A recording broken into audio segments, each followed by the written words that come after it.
If your revision looks like opening up your notebook or textbook, rereading your notes, highlighting what looks important, kind of nodding along what makes sense, then closing your binder and calling it a day, I'm afraid to break it to you that that is not the proper way to revise. So in this video, I'm going to go over number one, why rereading your notes is not the most efficient and effective way to revise. Number two, what effective revision actually looks like. And number three, the exact system that I use instead of rereading that allows me to study for less time but get better results on my assessments. So let me show you exactly what my old revision system would look like long time ago, and this might look kind of familiar to you. So let's say that I was studying for my organizational behavior class, and my professor said, okay, chapters 1 through 3 are going to be on this first test. So like what any good student would do, I would sit down with my textbook and my notes, and I would read word for word everything over and over until I felt like I got it. I would highlight what would look important,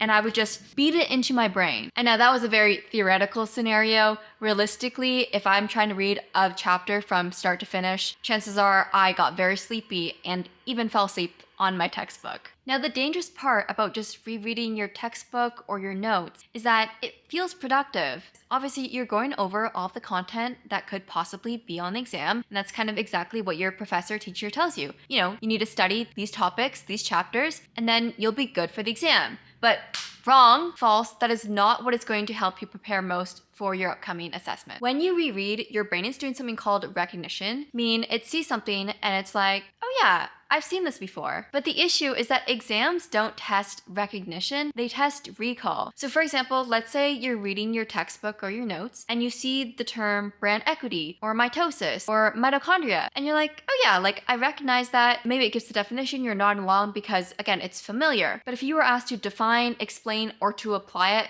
without looking at your notes, you probably couldn't. Rereading kind of gives you a false confidence, and that's not what we want going into an exam. So now let's actually get into what we're gonna do instead. The mindset shift that you need to have, and that I had in the past, that will completely shift the way that you revise, is realizing that revision is supposed to be challenging. It is supposed to be hard, and if it's not, then chances are you're not really learning. So I now want to introduce you to my 4-step revision routine that I use for no matter what class I'm learning, whether it's a more STEM, application-heavy class with a lot of calculations, or memorization dense like biology or psychology. So step number 1 is to learn. I will learn the content briefly and just once. So chances are, if you have a lecture for that class, that can be your step number 1, you're learning. When you are in your class, sitting down, whether it's asynchronous at home or in the lecture, that is step 1. Done. Just go to class, you've learned it once. Step number 2 is to test yourself. Ideally, you'll do this immediately after,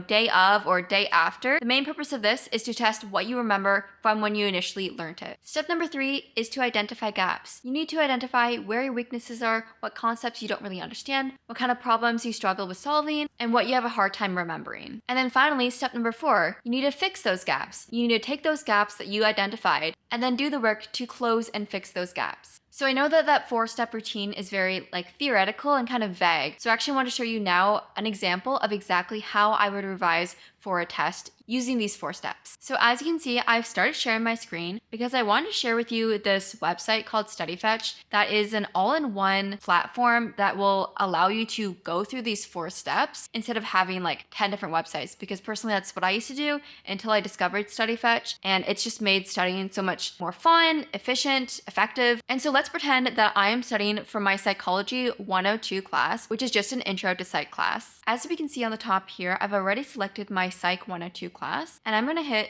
continue learning. So if you're not familiar with StudyFetch, you can basically upload any kind of content, PDFs, lecture slides like PowerPoint, your own handwritten notes, YouTube video links, and then once you've uploaded them, the website can turn it into a wide range of different resources such as lecture notes, video explainers, flashcards, practice tests and quizzes, personalized tutor sessions, literally anything you could possibly need for studying. And then along with my lecture slides, I also like to upload my course syllabus so that way StudyFetch can create a personalized learning plan for me. Now I know that I already listed all of the different features that StudyFetch has, but I actually want to dive into a couple to show you how I would revise for this class. Again, step number 1 is to learn everything once. Let's say that I went to all but one of my classes, and so there's one lecture that I haven't yet learned for the first time. And this is actually when I'd make use of the Tutor Me feature. So I'm going to click on that and then hit create new, and then create from materials. Let's say I was sick for lecture 8. I'm going to click lecture 8.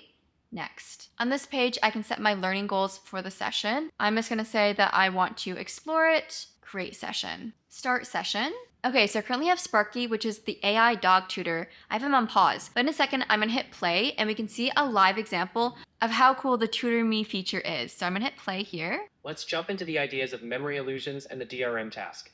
Are you ready to explore how certain words can trick our memory? Yes. Great.